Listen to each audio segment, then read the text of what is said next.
Vamos estudar a palavra do nosso Deus.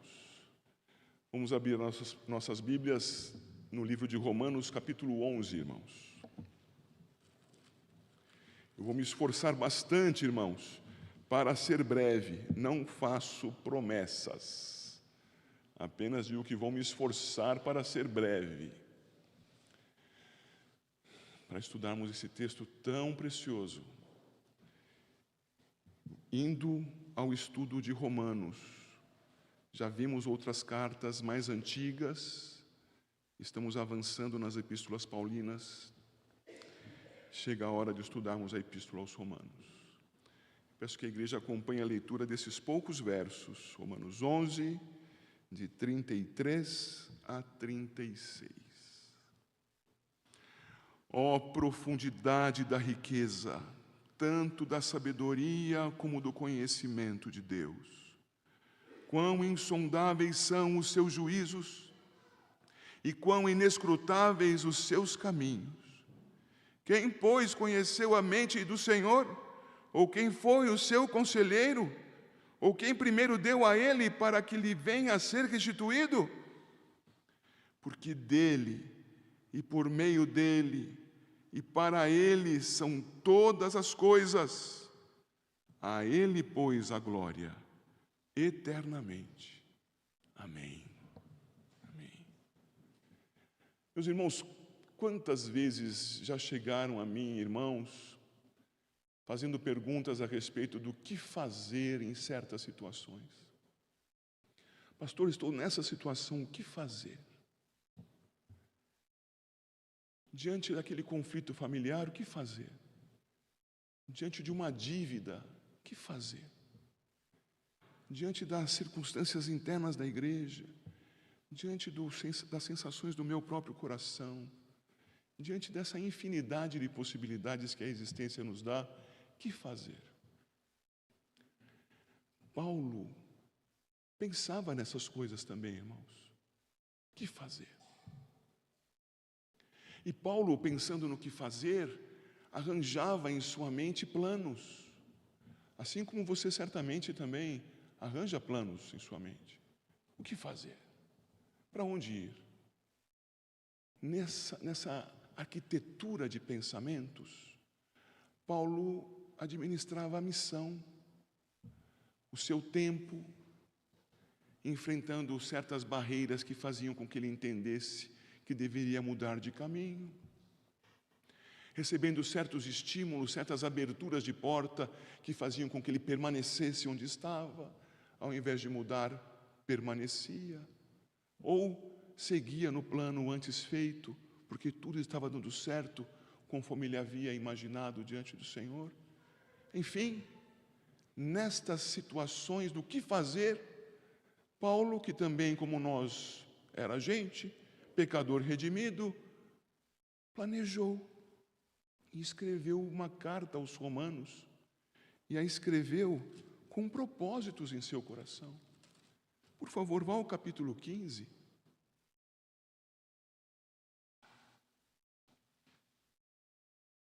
E no capítulo 15, observe, por favor, que Paulo, verso 25,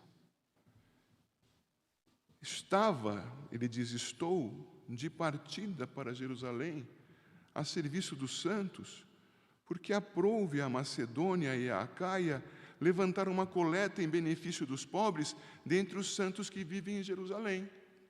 E você que tem acompanhado as pregações aqui, tem vindo cultuar aqui, tem visto em várias das oportunidades de culto, as menções que foram feitas a partir das epístolas aos Coríntios, particularmente na segunda epístola, quando coletas estavam sendo feitas, quando ofertas seriam encaminhadas a Jerusalém. Logo, esse texto aqui mostra que Paulo fazia seus planos, muito provavelmente, em Corinto. Tinha conseguido chegar até lá. E tendo chegado, reuniu os donativos e iria voltar para Jerusalém, seguindo ao norte, passando pela Macedônia e assim adiante, como nós vemos lá em Atos 18, 19 e em especial no capítulo 20. Mas ele escrevia uma carta para esses irmãos agora. Os irmãos de uma igreja que ele não conhecia, numa cidade onde ele não havia estado. E ele escreve com propósito, irmãos. E aí, do ladinho dos versos que você acabou de ler comigo, veja que os propósitos estão claros para Paulo, nos versos 23 e 24. Mas agora, não tendo já campo de atividade nestas regiões e desejando há muito visitar-vos, romanos, penso em fazê-lo quando em viagem para a Espanha, pois espero que, de passagem, estarei convosco, e que para lá seja por vós encaminhado, depois de haver primeiro desfrutado um pouco a vossa companhia. O que Paulo tinha em mente? O que fazer com a missão? Era a pergunta imediata para Paulo. Nesse momento, levar os donativos para Jerusalém. E depois? Depois quero passar por Roma, quero ficar um tempo com a igreja de Roma. Por quê? Porque quero que eles me ajudem a continuar a viagem até a Espanha, para anunciar o Evangelho lá. Planos. E na construção destes planos, meus irmãos, Paulo escreve a carta. Eu abreviei ali RM, você sabe o que quer dizer? Romanos. Romanos é uma carta paulina, na qual ele registra os fundamentos da doutrina. É uma carta como que uma confissão de fé de Paulo. Ele está dizendo naquilo que crê, está afirmando os pontos fundamentais da fé cristã, por consequência da fé de Paulo. E isto ele fazia para dizer aos romanos: vejam, esta é a fé cristã. Vejam, é assim que creio segundo o ensinamento que recebi do próprio Deus, que eu recebi conforme os apóstolos, que recebi conforme o Senhor Jesus. Porque Paulo era herdeiro daquilo que havia sido comunicado pelo Senhor aos apóstolos. E demais, como sabemos na segunda epístola aos Coríntios, no capítulo 12, foi-lhe dado saber mais de coisas ainda. E para que ele não se orgulhasse, foi-lhe dado o espinho na carne, que o fazia fraco. E fraco buscava a Deus e era feito por Deus forte. Paulo então queria viajar para pregar o Evangelho e apresentava o Evangelho que pregaria na epístola aos Romanos. Romanos é uma confissão de fé para que Paulo plante a possibilidade de ter da parte dos romanos amparo para a missão. E ao fazê-lo, queridos, ele demonstra nos 11 primeiros capítulos fundamentalmente doutrina.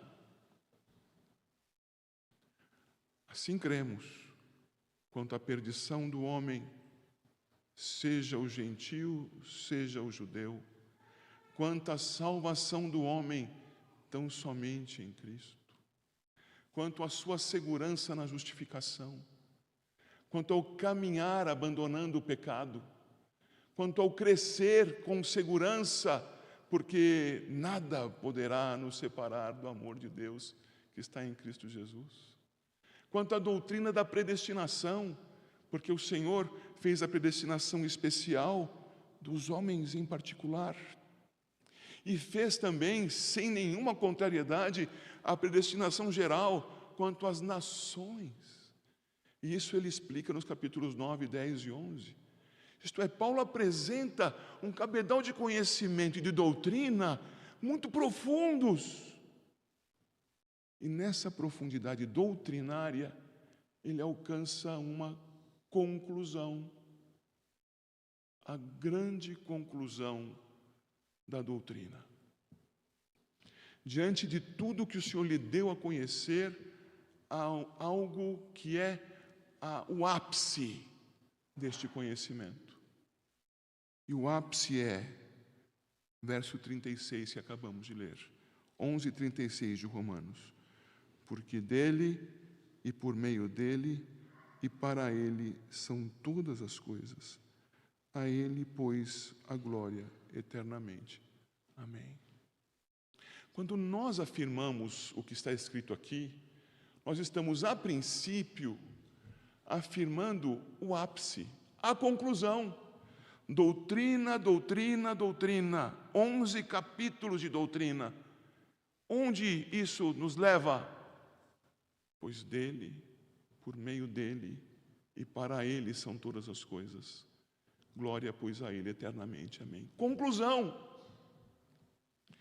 Mas Paulo, diante dessa conclusão, assim como nós, precisa continuar vivendo e responder diante de Deus e dos homens o que fazer. Como viver? E ele coloca aqui nesses poucos versos algo que eu pretendo mostrar para os irmãos, como vive um cristão consciente. Há muitos cristãos inconscientes, queridos irmãos. Há muitos que, inclusive, se chamam cristãos sem saber bem o que isso significa. O cristão verdadeiro vai sendo, pela graça de Deus, cultivado, vai crescendo, vai se aprofundando no conhecimento do Senhor. Vai ficando, pela graça de Deus, mais parecido, a princípio, com Paulo, imitando a Paulo, no seu conhecimento e na sua conclusão fundamental. A conclusão fundamental é, porque dele, por meio dele e para ele, são todas as coisas. Glória, pois, a ele eternamente. Amém. E com essa consciência, algo é promovido no cristão. Como você vê ali na projeção, essa promoção vai além da conclusão. A conclusão doutrinária, queridos, é como que a primeira parte de algo que se encontra e forma como que uma dobradiça, sendo a primeira tábua, doutrina, e a segunda, prática, mas não estão soltas, independentes uma da outra. A partir da doutrina e da sua conclusão, do seu ápice, como é mesmo que chamei essa pregação? O pressuposto fundamental para entender a Bíblia e a vida. Eu lancei isto no nosso quadro com a primeira letra formando o ABCD. E a ideia do ABCD é te ajudar a guardar estas frases. A primeira delas é que Paulo, diante de tudo que ele expôs, tendo aprendido do Senhor o que expunha, está admirado com Deus, admirado, extasiado, estupefato, atônito diante do Senhor. Ó profundidade da riqueza, tanto da sabedoria como do conhecimento de Deus.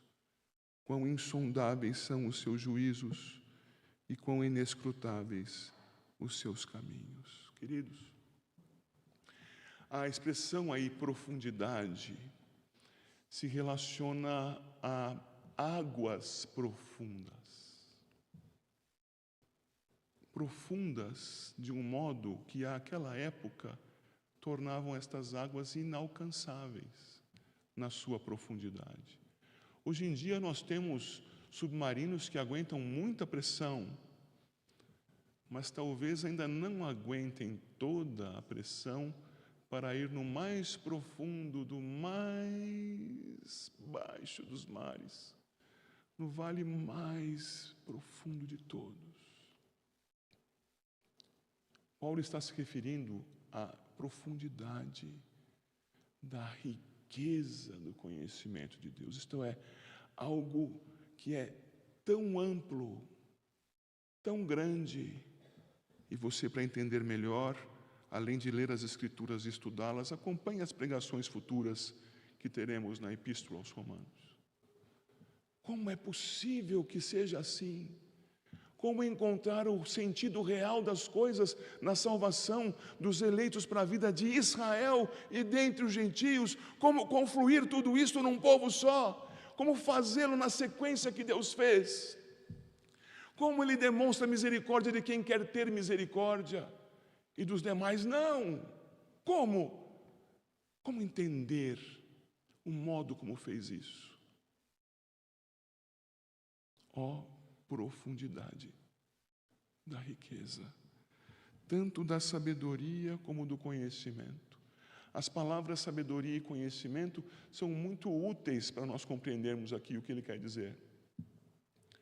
Sabedoria, no texto grego, é aquela palavrinha que vai dar origem a sofia, filosofia, amizade ao conhecimento.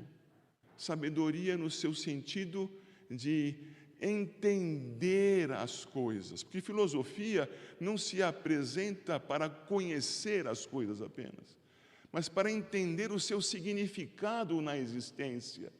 Por que isto é assim? Essa é a ideia da filosofia. Por que assim? Por que tantos? Por que tão poucos? Por que desse modo? Sofia, entendimento, ó profundidade da riqueza do entendimento de Deus. Mas ele entende as coisas porque as conhece. E entre os teólogos se usa uma expressão que diz: para Deus não existem sombras. Tudo é patente diante de Deus, tudo é evidente diante de Deus. Deus conhece a tudo e a todos, e não parcialmente. Ele conhece absolutamente, sem qualquer exceção, sem qualquer detalhe faltante. E isto inclui o próprio Deus. Ele se conhece a si mesmo absolutamente, e Ele conhece a sua criação absolutamente. Ele conhece a mim e a você absolutamente. Ó profundidade da riqueza, deste conhecimento que é compreendido pelo Senhor. Ele diz: quão insondáveis são os seus juízos. Deus e os seus juízos não podem ser pesquisados. Porque Ele julga assim a este e assado àquele? Como Ele atina tais juízos? Não há como saber definitivamente. Isso é dele. Esta é a situação de admiração de Paulo. Não nos cabe conhecer, não é possível a nós alcançar. Não podemos pesquisar quão insondáveis são. Não podemos compreender quão inescrutáveis são. Juízos, aquilo que Ele decide a respeito das coisas. Caminhos, aquilo que Ele determina que as coisas percorrerão segundo o seu querer. Paulo está assim, admirado. E admirado, ele bendiz a Deus. Bendiz, pastor, mas onde está aqui a benção? Está retoricamente nos versos 34 e 35. Esses dois versos são citações de Isaías capítulo 40, aqui condensadas. E essas citações mostram retoricamente louvor. Vejam só, quem conheceu a mente do Senhor? Quem foi seu conselheiro? Quem deu a ele para ser restituído? É o mesmo que dizer: Deus, tua mente é tremendamente profunda. O Senhor é maravilhosamente complexo e grande. Senhor, nós não podemos conhecer a tua mente. É o mesmo que dizer: Senhor, o Senhor é todo sábio, todo conhecedor de todas as coisas. Senhor bendito, o Senhor nunca precisou de conselheiro. Ó Senhor, seja adorado na tua grandeza, Senhor. É o mesmo que dizer: Senhor, o Senhor é totalmente autossuficiente. Ninguém tem nada para te dar.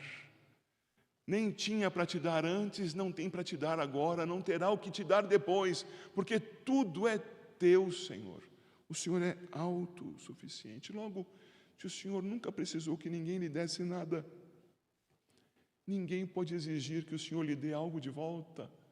Senhor bendito, como o Senhor é grande e poderoso. As perguntas retóricas dos versos 34 e 35 mostram Paulo bendizendo, louvando, adorando ao Senhor por sua grandeza, irmãos. E ele então, após admirar-se e bendizer, ele mostra o centro de todas as coisas. Isto é muito caro para nós reformados. Nós reformados pela graça de Deus aprendemos algo muito importante que outros, infelizmente, aos milhões, infelizmente talvez eu possa dizer aos bilhões, não sabem. Para cada pessoa sobre a face da terra, cada pessoa que ainda não recebeu a graça de compreender essa conclusão que apareceu lá no item 2, por não compreender a conclusão da doutrina, não entende que a própria pessoa, eu para mim, você para si mesmo, qualquer pessoa para si mesma, não é o centro da existência. Quando nós acordamos de manhã, pensamos em ter fome, pensamos em precisar ir ao sanitário, pensamos na correria do dia, que precisaremos suprir certas necessidades, e tudo isso, perceba, ao redor de nós. Eu farei, eu preciso, eu planejei, é comigo. E quando nós vamos orar a Deus, nós falamos com Deus e dizemos quanto ao que eu quero, quanto ao que eu preciso, quanto ao que eu desejo, quanto ao que eu planejei. E o mundo então caminha, e caminha assim porque as pessoas nele assim fazem, com a centralidade do indivíduo criado.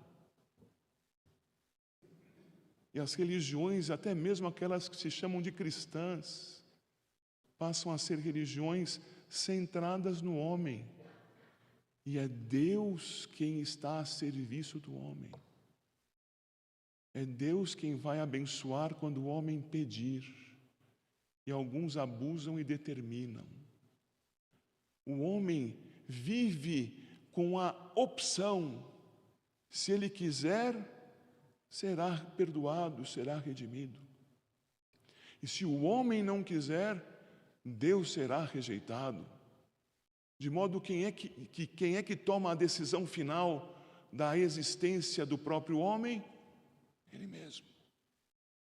Eu sou o dono do meu futuro e do meu destino. Queridos, a conclusão a qual Paulo chegou mostra que o centro da existência não sou eu, não. Nem você. Portanto, quando acontece aquela tragédia na vida, quando o barco afunda, quando você vai atiçar o fogo e uma serpente morde a sua mão, quando você planeja ir para uma cidade e ir para lá para fazer missões, você acaba indo para lá preso. Quando você faz aquilo tudo que você engendrou na sua mente e parece que tudo deu errado, você pensa, poxa vida, acho que Deus não gosta de mim. E você se esquece de que você não é o centro da história. Que você, amado de Deus, existe para Ele. Ele é o centro. E Ele é o centro, o versículo nos mostra, queridos, porque, veja o verso 36, porque dele, diz aí, dele nos traz a ideia de pertencimento, não é verdade? Isto é meu, aquilo é seu e este outro é dele. Não é este o sentido básico aqui. Embora, de fato, tudo pertença a Deus, nós lemos agora mesmo no Salmo 24, não é? Tudo é dele. Mas aqui a ideia é que tudo veio porque ele quis que viesse. É tudo a partir dele, não por ser um broto dele, não por ser gerado por ele, mas existir porque ele lhe deu existência. Essa é a ideia. O dele aqui quer dizer, queridos, desde ele, desde Deus, a partir dele.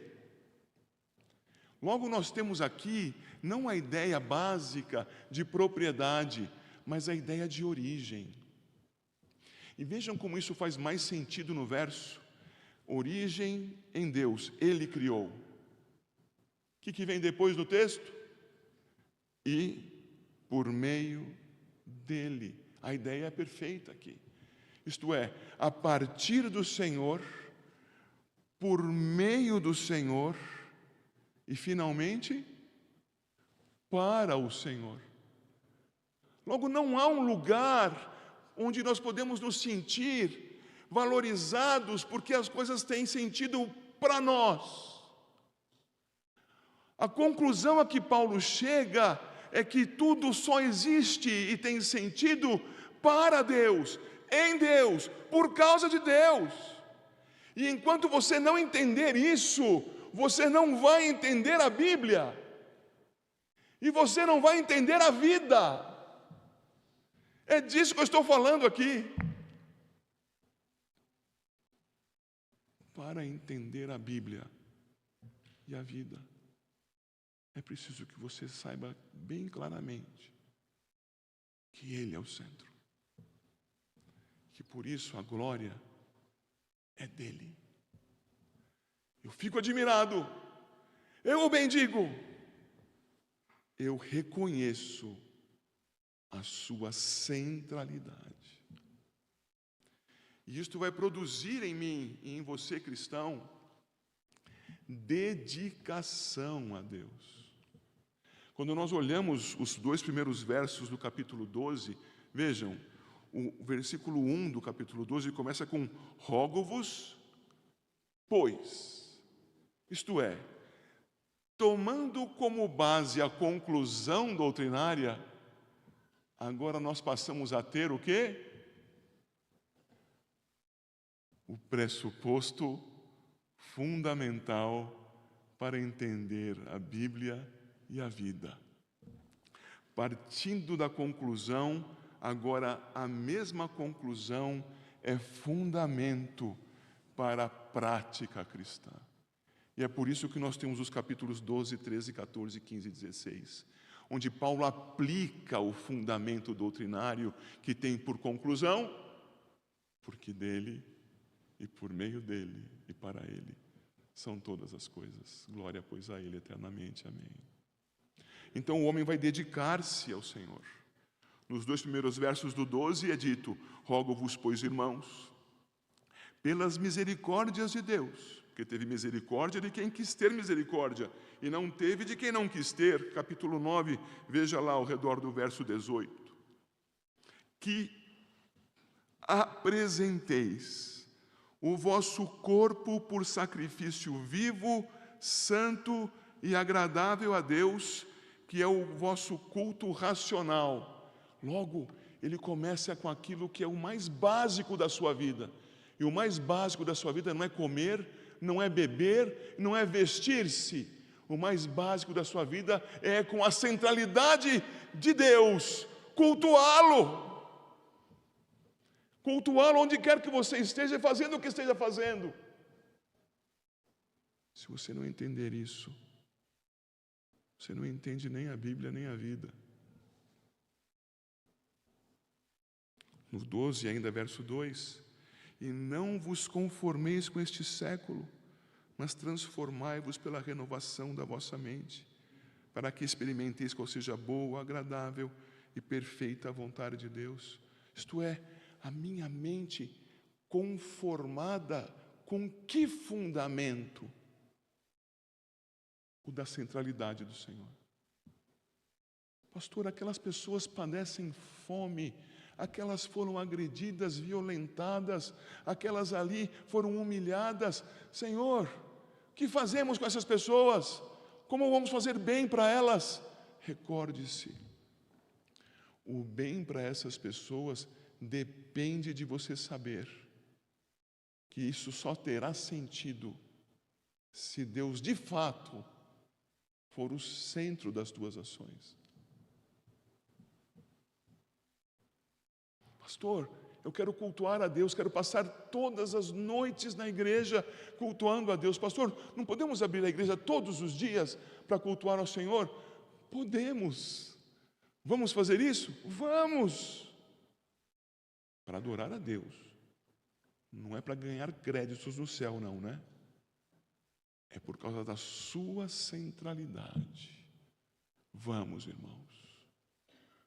Podem me dar os nomes depois do culto, para a próxima abertura que teremos, né? Centralidade implica em dedicação. Se Ele é o centro, eu então me dedico. Não quero me dedicar tanto. Sabe por quê? Porque você é o centro, segundo a sua interpretação da vida. Mas você está enganado, porque você achar que você mesmo é o centro não tira de Deus a sua centralidade absoluta. Você está se enganando. Ele é. Assim, então, dediquemo-nos ao Senhor e aprendamos a fazer isso nos capítulos subsequentes de 12 a 16. Como servir ao Senhor? Como viver, pastor? Vamos estudar Romanos. Assim, queridos, concluindo, aquilo que era conclusão doutrinária é o pressuposto fundamental da vida. Que você, em nome de Jesus, viva, conheça a Bíblia, sem perder esta noção, como cristão consciente que é, Ele é o centro.